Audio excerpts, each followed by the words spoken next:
Welcome back to New York Living. It's your Money Monday, and who says you have to spend a fortune to entertain your friends at home? With a little creativity and some easy hacks, lifestyle expert Lisa Moriello is here with some tricks to entertain on a budget. Hello. Hello, Lisa. Nice to see you guys again. Great to see you again. Okay, so we did our little research. The average person spends $250 to entertain 4 people at home. I believe it. That's I believe it ridiculous. could be more, but it's insane. Really? Yeah. Oh, absolutely. So how do we avoid this? Okay. First of all, it's a little bit of thoughtfulness and not panicking. We kind of overcomplicate things when we're having people over, whether it's a big gathering or small.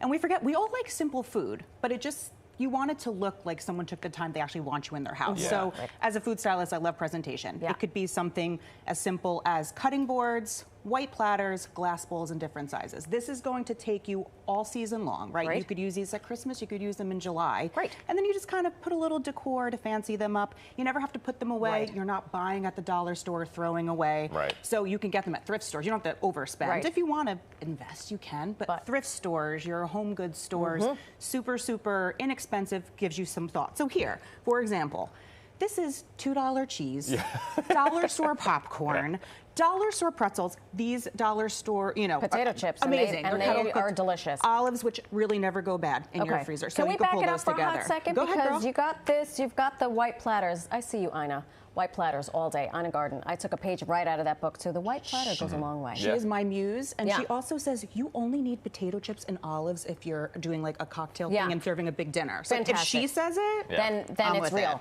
it. You say treat your freezer like a pantry. What does that mean?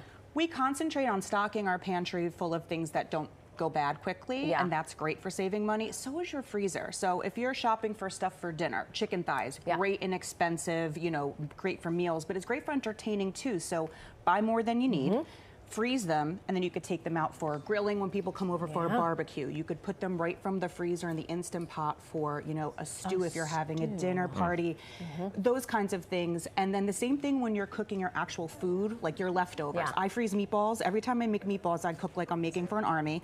I freeze them. I can't help it. Italian American. I mean, hello. So then later on, they're crostinis or they're sliders when somebody comes over. So using your own leftovers for entertaining makes it a less stressful trip to the shopping, to the market, because you panic. And that's why people start to overspend. Panic buying. When you panic buy, you're like, I don't have enough this, and then $1,000. I read that you can overspend up to $30 a trip when you go to the store and panic buy. That's $1,500 a year. So if you can avoid that, make a list. We do this. We had a party actually the other day, and we do this, but then a guest brought a pre-made tray as well. Fabulous. Is that a yay or is that a faux pas? If they're bringing it and you're not paying for it, go right ahead. But as far as us wouldn't. buying, don't do it. Buy the whole cheese. Skip the really expensive meats, guys. It breaks my heart when I throw away all of those imported Italian. When I put out the supersada and the prosciutto, it goes in the garbage just because people are just picking and talking, and then it's time for the next course, and it can't stay out that long. It's in the garbage. And then pre-made when it comes to fruits and vegetables, big time no-no. If you buy a pineapple, right? This was under $2. If you were to buy the same amount of pre-cut pineapple, $13 is how much it's going to cost you. Is that insane? Have you ever cut a pineapple, by the way? I'd pay the $13. Corer. So hard. You know the corers? Yeah. You cut that off and then you do the twist. It's the rings. I know. A little bit of knife work gotta come is over. good. I'm telling you, help when me you out learn here. how to use your knife, you are going to be in such better shape. What's a Onions knife? too. Oh my goodness. It's And then you say keep the bar simple.